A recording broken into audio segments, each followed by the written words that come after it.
Mga matataba ang utak at mapaglaro ang imahinasyon, buong-buo ang pananalig nila na si Frosini Diaz, damay sa pasabog ni Andrea Brillantes. Si Blythe kasi, ang Gen Z ni Cabo Gable star Vice ganda, ang daming mga paandar at pasabog nung sila ay may tsikahan para sa vlog nito.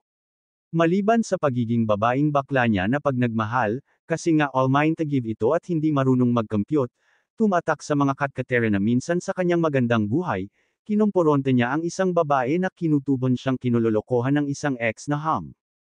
Ayaw paawat ng mga hitad at sa kanilang pakiworry, si Pretty Miss Diaz umano ang may private confrontation si Brillantes dahil nga kay Seth Fedilan.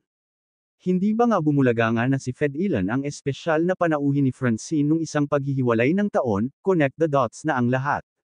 Well kung ang hinuha at pakiworry ng matataba ang utak ay damay si Francine sa pasabog ni Andrea, kayo na iyan.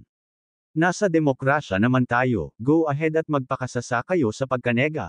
Ang importante, pansin na may marked improvement na sa kanyang pag-arte si Francine na dama at kita sa Dirty Linen. At marami rin ang natuwa sa kikay at masustansya niyang panayam sa isang TikTok palatuntunan sa The Ones at SB19.